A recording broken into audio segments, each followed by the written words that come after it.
Bonjour à tous, à ceux qui nous rejoignent pour la deuxième partie de cette émission. C'est Territoire d'info avec la presse quotidienne régionale, les télés locales de France, 130 radios qui sont nos partenaires sur tout le territoire français, à travers les Indes radios, et avec TV5 Monde. Et l'invité politique en direct sur ce plateau ce matin, c'est Luc Carvounas. Bonjour. Bonjour. Merci d'être avec nous. Vous êtes candidat au poste de premier secrétaire du Parti Socialiste, dont le premier tour des élections aura lieu demain. Pour vous interroger à mes côtés, Oriane Mancini, spécialiste politique de Public Sénat. Bonjour Oriane. Bonjour Cyril, bonjour Luc Carvounas. Et bonjour. Stéphane Vernet. Bonjour Stéphane. Vous dirigez le bureau parisien de Ouest France, le plus grand quotidien régional français et francophone du monde. Merci d'être avec nous. Bonjour. Luc Carvounas, on commence par l'actualité avec Mayotte. Le département français est paralysé par une grève le 20 février. La ministre des Outre-mer est sur place depuis lundi.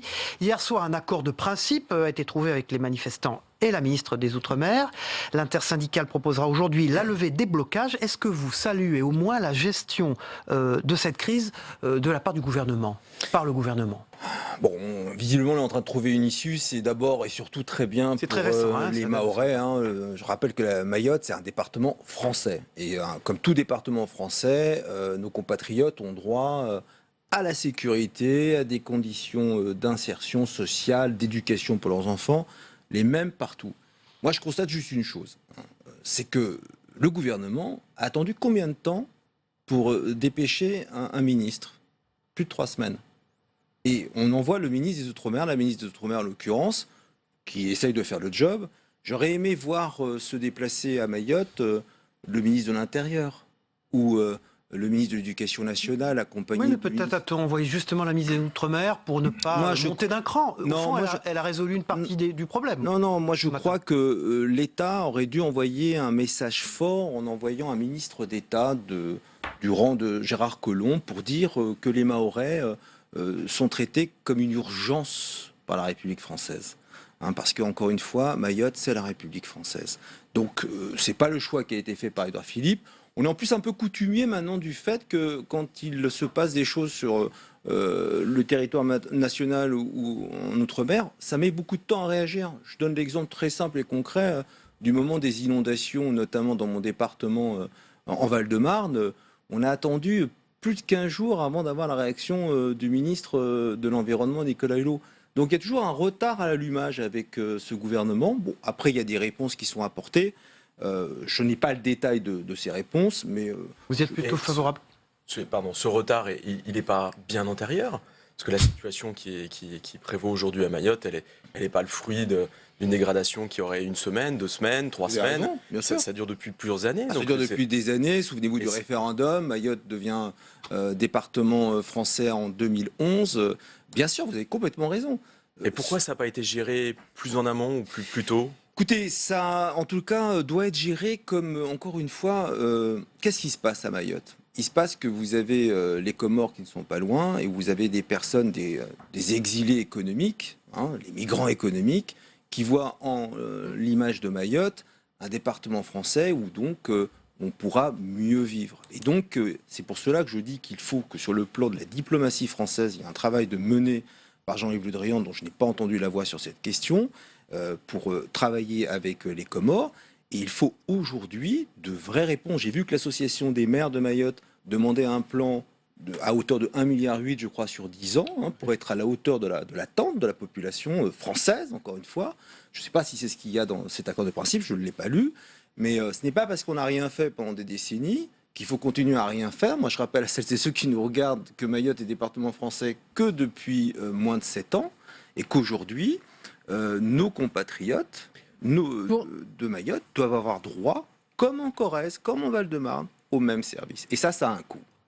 Pour finir sur ce sujet, Laurent Wauquiez est pour une réforme du droit du sol à Mayotte, vous aussi? Mais Laurent Wauquiez vous fait encore une fake news. Il recommence.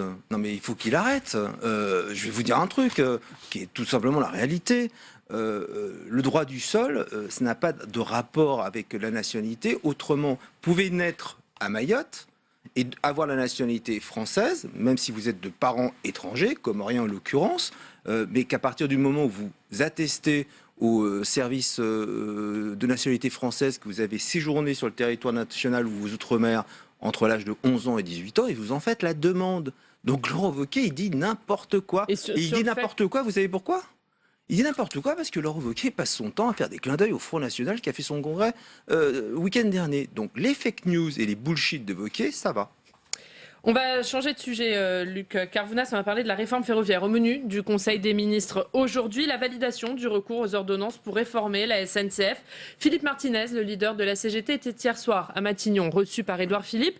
Il dit que le Premier ministre a choisi l'affrontement. Est-ce qu'il a raison ? Bah oui. Écoutez, ce qui est peu dit sur cette réforme de la SNCF, c'est que Emmanuel Macron, qui ne cesse de dire « mais moi je fais ce que j'ai dit dans mon programme à la campagne présidentielle ». Il n'a jamais parlé de la SNCF, il n'a jamais parlé de ce fleuron national qui est de l'ordre du patrimoine national qui appartient aux Françaises et aux Français. Pourquoi ? Parce qu'il oublie de rappeler à ceux qui nous regardent qu'il y a une dette de 47 milliards à l'entreprise. Et qu'aujourd'hui, le président de la République, qui souhaite à nouveau faire un clin d'œil à la Commission de Bruxelles et Angela Merkel, considère que la dette publique va être portée par les usagers au travers d'une privatisation, va enlever les 47 milliards des fameux 3%, parce qu'elle est là, la vraie question, le vrai sujet, c'est encore un sujet comptable.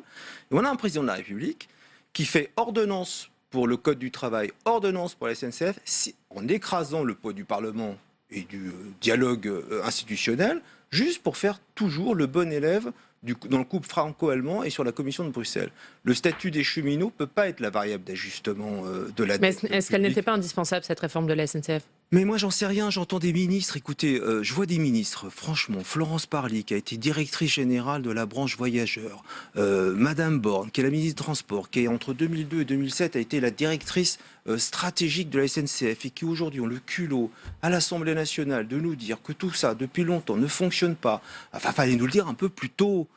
Donc aujourd'hui, il y a une mobilisation parce qu'encore une fois, Édouard Philippe qui arrive en nous disant lors de sa conférence de presse, je ne prendrai pas du rapport de M. Spinetta la suppression des 9000 km de lignes. C'est quoi encore cette fake news ? Puisqu'il renvoie le sujet aux régions. Petites lignes, pour les petites lignes. Oui, sur 30 000 km de lignes, 9 000 km qui sont censés être fermés, mais il le renvoie aux régions sans aucune compensation financière. Ça veut dire que les régions riches conserveront leurs lignes, les régions pauvres seront obligées de les fermer parce que ça ne fonctionnera pas. Et Édouard Philippe prend une décision qui ne relève pas du législateur. Donc ça commence à bien faire les mensonges. Est-ce que vous pensez que le mouvement social qui est en train de naître autour de cette réforme, ce pacte ferroviaire, est susceptible de donner naissance à un mouvement de grande ampleur, comme on l'avait vu en 95 ? Écoutez, vous savez, on va peut-être en parler dans le cadre du Congrès. Cela m'a donné l'envie et la nécessité de faire un tour de France. Donc j'ai pu voir, en même temps que j'allais échanger avec les militants, discuter aussi par ailleurs avec des élus, des syndicats.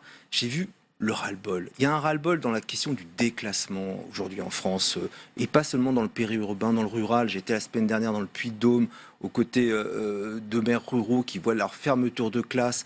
Et donc ce ras-le-bol, il commence à s'exprimer et certainement à se concentrer aussi sur ce qui est notre patrimoine national, ce que je rappelais, la SNCF. En tous les cas, le Parti socialiste, il est très clair. Il appelle à manifester avec les syndicats le 22 mars. Hier soir, nous étions en débat, les 4 candidats, nous avons pris l'engagement de défiler ensemble. Nous allons nous mobiliser.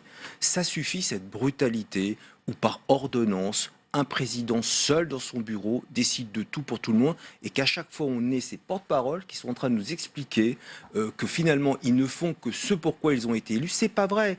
On n'a pas élu Emmanuel Macron avec 66% au deuxième tour pour détricoter le modèle social et les services publics français. On l'a élu pour faire barrage au Front National. Le ras-le-bol que vous évoquez, le ras-le-bol général qui passe par différentes choses, est-ce que vous pensez aujourd'hui qu'on peut entrer dans une phase de rentrée sociale, la rentrée sociale qu'on n'a pas eue à l'automne? Est-ce que vous pensez qu'on peut l'avoir au printemps?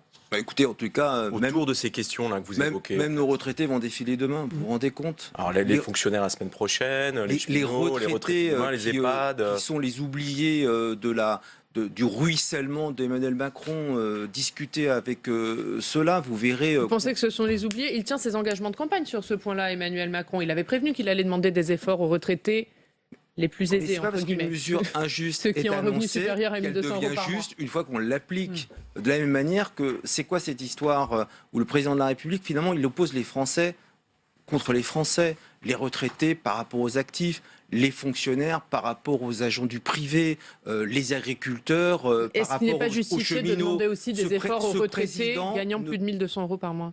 Mais vous vous rendez compte de ce que ça veut dire pour un retraité qui gagne 1 300 €. Et aujourd'hui, moi je peux vous le dire, j'ai été maire d'Alfortville, et aujourd'hui nos retraités prennent en charge non pas seulement leurs conditions de vie à eux, mais très souvent les conditions de vie de leurs enfants et de leurs petits-enfants. Parce que leurs enfants et petits-enfants vivent aussi dans la précarité. Et le seul message que ce gouvernement envoie, c'est de dire aux retraités, vous avez cotisé toute votre vie quand vous étiez actif pour ceux qui étaient à la retraite. Maintenant que vous êtes à la retraite, je vous enlève votre pouvoir d'achat pour permettre aux actifs d'aujourd'hui d'avoir un meilleur pouvoir d'achat. Qu'est-ce que c'est que cette justice sociale ? Qu'est-ce que c'est que cette vision de la société ? C'est pas la mienne. Luc Carvounas, candidat au poste de premier secrétaire du Parti socialiste, est notre invité politique aujourd'hui en direct sur le plateau de Territoire d'Info. Édouard Philippe termine aujourd'hui, Luc Carvounas, les consultations des groupes parlementaires dans le cadre de la révision constitutionnelle, en recevant François de Rugy, le président de l'Assemblée nationale, et Gérard Larcher, le président du Sénat. Est-ce que ces consultations ont été utiles, selon vous ? C'est toujours utile quand est annoncée une révision constitutionnelle que les groupes politiques, les présidents soient reçus. Moi, j'ai été étonné le 30 janvier dernier quand Emmanuel Macron nous a tous invités pour son discours aux forces vives. Il ne s'est adressé ni au bureau de l'Assemblée nationale ni du Sénat, encore moins il n'a cité une seule fois le président de l'Assemblée nationale ou le président du Sénat qui était en face de lui. Donc c'est une drôle de conception d'accueil pour ses vœux. Bon. Une petite parenthèse, mais ça en dit long sur son rapport aux institutions, son rapport aux élus. Finalement, lui, il est là. Son mépris du Parlement, vous irez oui, jusque-là ? il y a un vrai mépris du Parlement. De toute façon, Emmanuel Macron, il n'aime pas les élus, il n'en a jamais été. Il n'aime pas le paritarisme, on l'a démontré dans le propos. Alors, vous étiez surpris ? Oui, non, moi, je vais peut-être vous étonner, mais en même temps, j'ai porté des travaux sur la question de la révision constitutionnelle. Moi, je ne suis ni contre une diminution du nombre de parlementaires. Je ne suis ni contre la proportionnelle. D'ailleurs, j'ai écrit dans un ouvrage que je souhaitais la proportionnelle intégrale. J'ai vu que Jacques Lang prenait cela aussi la semaine dernière. Et je ne suis pas pour le non-cumul dans le temps à 3 mandats, mais à 2 mandats. Donc vous voterez cette réforme ? Non. Voilà ce que je défends. Mais j'ai toujours défendu ces 3 sujets-là avec 2 autres, dont on ne parle jamais. Les moyens alloués au nouveau Parlement, tel qu'on veut le dessiner. On dit le périmètre, mais on ne donne pas les moyens. Pas très populaire, ça. Voilà. Oui, mais à un moment donné, c'est la démocratie. Et quel statut de l'élu, qui est toujours l'alpha et l'oméga de toute révision constitutionnelle, tout le monde le dit, mais personne n'en parle et personne ne le fait, pour pouvoir permettre à un instant T dans nos vies, à tout un chacun, de rentrer au nom de l'intérêt général dans une vie politique et d'en sortir sans se retrouver à la sortie de cette période sur le carreau, comme je le vois sur bon nombre de parlementaires et de ministres. Sénateur et député, vous êtes député, hein, vous avez exercé les 2 mandats. Et donc, moi, je suis favorable à cette révision constitutionnelle, mais j'ai mes 2 lignes rouges que je viens de poser. Je ne la voterai pas si on ne nous dit pas clairement au Parlement les moyens de fonctionnement d'un Parlement moderne, comme dans les pays anglo-saxons, et le statut de l'élu qui permettra, contrairement à ce que j'ai vu dans le cadre de la campagne des candidats de la République En Marche qui ont réintroduit par leur catégorie CSP++, le suffrage censitaire, à tous compatriotes, qu'ils soient ouvriers, employés ou cadres sup, de pouvoir un jour, s'ils le souhaitent, candidater, être député, mais sortir de cette vie politique pour retourner dans la vie professionnelle. Aujourd'hui, aucune passerelle n'est faite. Aucune. Un dernier mot. Et si on ne le fait pas, excusez-moi, on va tout simplement assécher le personnel politique au profit de la haute administration, mais c'est peut-être ce que veut Emmanuel Macron. Un dernier mot rapidement avant de passer au Parti socialiste. Le principe de l'inscription d'un article spécifique de la Corse dans la Constitution, vous y êtes favorable, vous ? Non, je l'ai dit, je n'y suis pas favorable, donc cette question a été tranchée, mais je n'y suis pas favorable. Le Parti socialiste, Stéphane Vernet.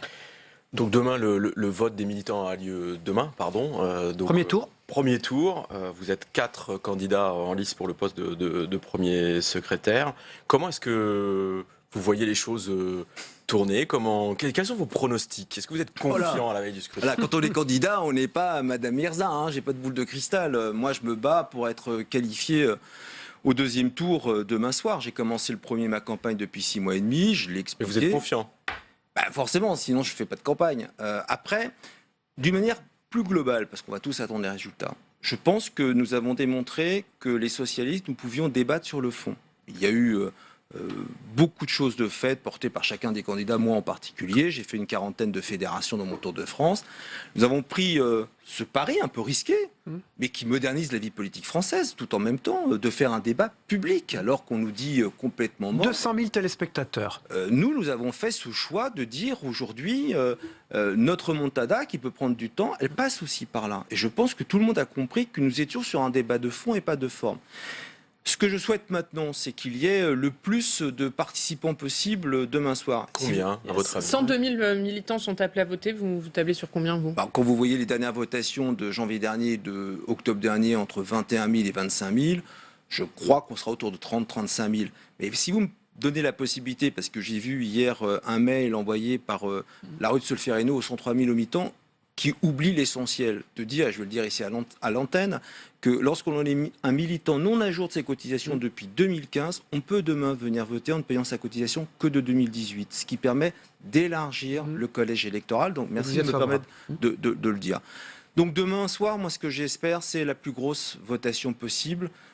On pourra nous dire toujours 30 000 au regard des autres congrès, c'est moins bien. Oui, mais 30 000 ou 35 000 au regard de ce qui est aujourd'hui le parti au pouvoir, La République En Marche, avec ses 400 000 adhérents. Je rappelle à celles et ceux qui nous regardent qu'ils étaient à peine 35 000 à voter pour leur statut l'été dernier. Donc, au regard de tout ça... Est-ce que vous redoutez des fraudes demain soir lors du scrutin ? En tout cas, j'ai apporté le débat dans les Bouches-du-Rhône avec Olivier Faure, parce qu'il y a un vrai risque là-bas. Nous avons été alertés l'un et l'autre par nos mandataires départementaux. Bon, j'ai constaté que le Bureau national des adhésions était allé sur place vendredi. On nous a dit qu'il y avait eu des mesures de prise. Ce que je crains... Donc vous êtes rassuré ? Pas du tout, parce que j'ai eu ce week-end à nouveau mes soutiens, dont Patrick Menucci à Marseille, qui me dit qu'il n'est pas sûr que toutes les mesures aient été prises pour empêcher la fraude. Donc je le redis ici à l'antenne, donc on va, j'imagine, être très attentif pour que tout se passe bien, parce que l'intérêt de ce qui est en train de se passer, c'est qu'on ne rejoue pas business as usual avec les congrès de Reims ou les congrès où on s'envoie des expressions en disant t'es un fraudeur, t'es un tricheur. Moi, ce que je souhaite, c'est, encore une fois, que beaucoup de gens, beaucoup de militants votent demain. Puis franchement, si on finit cette semaine avec beaucoup de militants, de beaux débats, et l'élection de Joël Aviragne est dimanche, parce qu'il a fait, lui, le Rassemblement de l'Union de la Gauche, et d'ailleurs, il a réussi à le faire, ce Rassemblement de l'Union de la Gauche, parce que, comme moi, il est un des rares députés à avoir voté contre le discours de politique générale d'Édouard Philippe, et que quand on est clair politiquement, on est entendu par l'électorat de gauche, je crois que le PS posera une bonne pierre à son édifice. Le fait que Rachid Temal, le coordinateur du PS, ait pris position pour un candidat, en l'occurrence Olivier Faure, est-ce que ça vous a surpris? Vous trouvez ça normal ou c'est un incident? Non, c'est pas un incident. Je trouve que ce congrès a changé un peu les... On s'attendait quand même à une certaine neutralité de sa part. C'est pas on s'attendait, il fallait une neutralité. Alors, qu'est-ce qui vous avez bien vu qu'on a changé un peu les pratiques dans ce congrès. À l'époque de Martine Aubry, quand elle a été candidate aux primaires, elle s'est mise en sommeil de ses fonctions. Dans les primaires récentes, Manuel Valls était Premier ministre, il a démissionné. Moi, le jour où j'ai été candidat, le 30 novembre, le 1er décembre, j'envoyais un courrier à la direction collégiale pour dire je ne peux pas être jugé parti. Et ce que je vois, Harlem Désir n'a pas été jugé parti au moment des primaires. Et là, je vois, et je regrette, parce que Rachid Temal a fait un bon boulot de coordinateur, de venir un peu gâcher la fin de son travail en sortant de sa neutralité. C'est une faute politique ? C'est une erreur politique de sa part. Il aurait dû rester neutre. Aujourd'hui, jusqu'au 29 janvier, qui va s'exprimer? Le coordinateur, le soutien d'Olivier Faure, comme je disais d'ailleurs, que Olivier Faure aurait dû lui aussi se mettre en retraite de sa fonction de président de groupe, pas de démissionner. Il n'a pas réussi à préserver l'unité de ce groupe quand même, Olivier Faure, pendant cette campagne. Vous étiez 3 députés candidats. Excusez-moi, je crois qu'on l'a tous réussi. C'est pas une personne en particulier, c'est que les 3 députés, on était 4 avec Delphine Batho, on a souhaité avec une intelligence collective que le Congrès ne vienne pas dans nos travaux au groupe. Mais il n'empêche, moi je l'ai toujours dit, quand on est candidat et président de groupe, qui s'exprime? Le candidat ou le président du groupe? Je trouve que quand on veut changer les pratiques, il faut être moderne tout de suite et pas attendre d'être élu. Luc Carvounas, est-ce que François Hollande et autre question dans la question, est-ce que Manuel Valls, est-ce qu'ils ne sont pas responsables de la situation actuelle du Parti socialiste? On l'est tous. D'ailleurs, c'est ce que j'ai dit dans le Tour de France, c'est toute la gauche qui est responsable de l'état dans lequel nous nous sommes retrouvés, que ce soit au moment du début du quinquennat où le PC refuse d'être au gouvernement mais dit qu'il est dans la majorité présidentielle mais pas gouvernementale, les écologistes qui nous quittent en 2014, les socialistes pas écoutés qu'on appelait les frondeurs, les socialistes à la majorité autour de François Hollande et de Manuel Valls qui rétrécissaient comme peau de chagrin ce que nous étions, et puis à la fin de tout ça, on a totalement implosé. Donc c'est toute une génération qui a failli, et non seulement elle a failli, mais en plus elle est partie, elle nous a laissé en plan. En 69, quand Defferre il faisait 5%, la génération de l'époque, elle s'est retroussé les manches et elle a fait Épinay, François Mitterrand en 80. Aujourd'hui, non seulement cette génération-là a failli, nous a quittés, et en plus c'est à nous maintenant de reconstruire, c'est ce qu'on va faire. Luc Carvounas, candidat au poste de premier secrétaire du Parti Socialiste, qui a été sénateur, qui est député. Lequel des deux? Ah non, c'est trop dur. Les deux fonctions sont éminemment importantes et en tout cas, je suis le seul sénateur à être devenu député et du coup, je suis le seul député à être un défenseur ardent du Sénat. Merci beaucoup. Luc Carvounas, candidat au poste de premier secrétaire du Parti Socialiste. L'élection, en tout cas le premier tour, aura lieu demain. Voilà, on passe au débrief de vos propos dans un instant. Merci.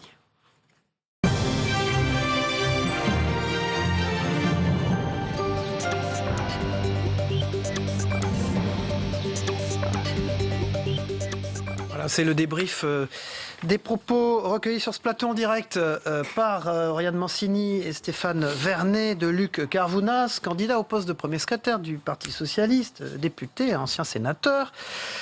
Donc demain soir, le premier tour de cette élection au poste de premier secrétaire, Guillaume Doyen.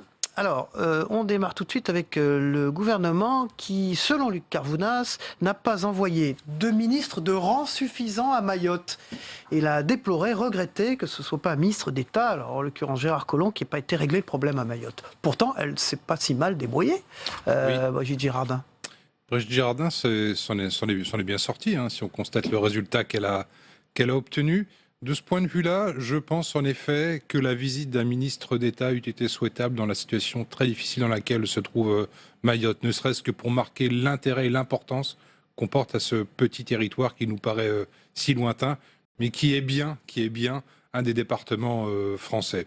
Voilà, cela dit de manière tout à fait anecdotique. Zoé Cadio. Cela dit, moi je suis tout à fait d'accord avec Guillaume, surtout que ce 101e département français, c'était surtout des problèmes de sécurité qu'il y a sur place. Donc la venue du ministre de l'Intérieur a été la bienvenue. D'ailleurs, au départ, il ne voulait pas négocier en disant qu'il y avait un manque de reconnaissance des Mahorais. Il n'en reste pas moins qu'Annick Girardin, puisqu'on a dit Brigitte tout à l'heure, tous les deux Guillaume Doyen. Annick Girardin a pu négocier et visiblement ce matin les choses s'améliorent, en tout cas un calendrier. Ça s'améliore, mais il y a un calendrier qui est posé et ils sont très attentistes. Alors sur la réforme ferroviaire, Luc Carvounas a été sévère.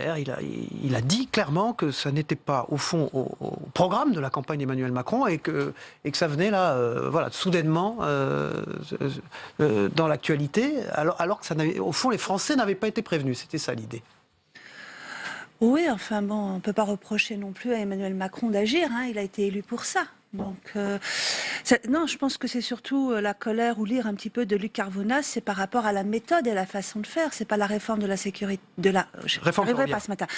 La réforme ferroviaire qui est remise en cause, sachant qu'il y a quand même un déficit de plus de 47 milliards pour la SNCF. Non, c'est la méthode utilisée et en même temps, c'est une attaque de la façon de gouverner d'Emmanuel Macron qui a derrière, avec le recours presque systématique des ordonnances sur plusieurs dossiers et qui, à vrai dire, attaque un peu notre régime parlementaire. Oui, mais est-ce que c'est bien de dire ça à partir du moment où on sait qu'il y a quand même pour l'instant, en tout cas une relative adhésion des Français à cette réforme aujourd'hui, Guillaume Doyen. Compliqué pour Luc Carvounas.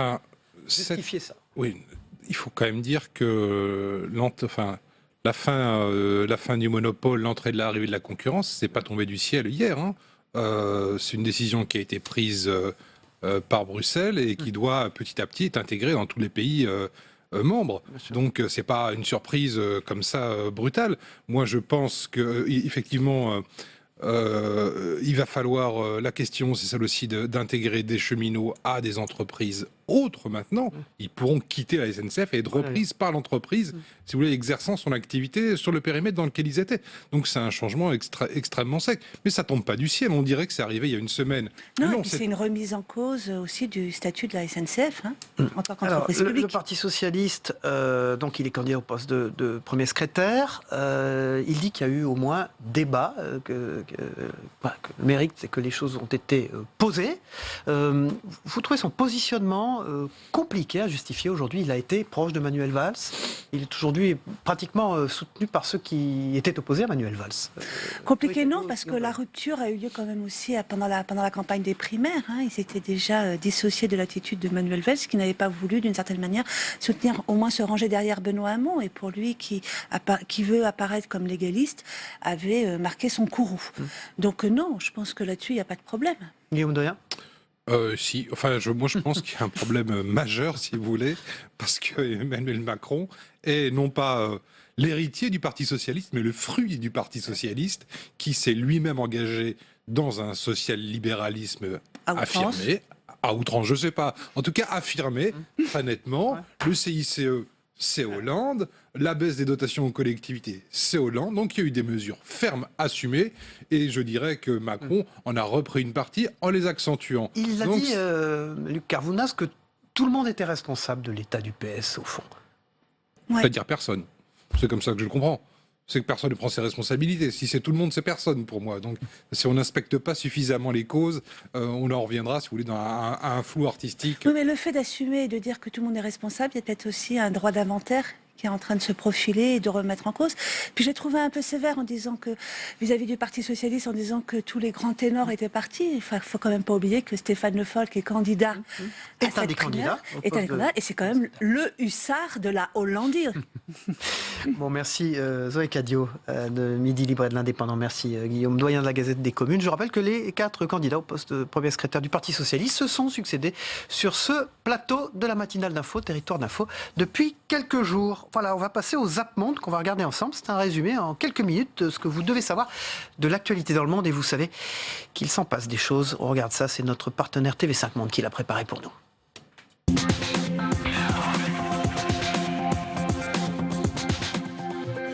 En tout, il aura passé à peine plus d'1 an au département d'État.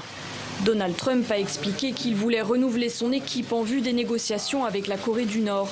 Mais ce n'était un secret pour personne. Les relations entre les deux hommes n'ont jamais été au beau fixe. Nous nous entendions bien, mais nous avions des désaccords. Quand vous regardez l'accord sur le nucléaire iranien, je trouvais horrible, lui il trouvait correct. À San Diego, le président américain a enfilé son costume de chef de chantier. C'est vraiment un jour où nous regardons les différents prototypes du mur. Certains fonctionnent très bien et d'autres pas très bien. Quand nous construisons, nous voulons bien construire. Ce qui est intéressant, c'est que ceux qui fonctionnent le mieux ne sont pas les plus chers. Ce n'est pas la première fois que le Premier ministre palestinien est en visite à Gaza, mais cela reste un événement rare. À peine entré dans l'enclave, une bombe a explosé au passage du convoi de voitures blindées. La plus grande confusion règne. On entend clairement au moins un coup de feu. Plusieurs gardes du corps ont été blessés légèrement. Pierre Nkurunziza cumule les mandats de président du Burundi depuis 2005, adulé par ses militants. Et à cet égard, il hérite d'un nouveau titre honorifique, Iboneza Yamao. C'est les plus hauts cadres de son parti qui l'ont choisi en langue kirundi. Le problème, c'est qu'en français, ça donne, selon certains, guide suprême éternel. Une traduction qui dérange. 3 jours après, conférence de presse spéciale du CNDD-FDD qui rectifie le tir.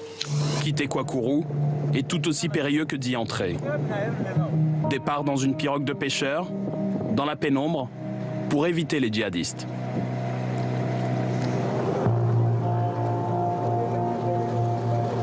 Retour à Mopti.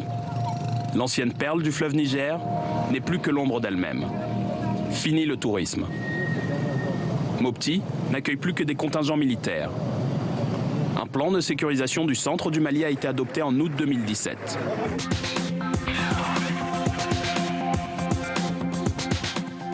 Merci de votre fidélité. On se retrouve demain à la même heure. Bonne journée à tous.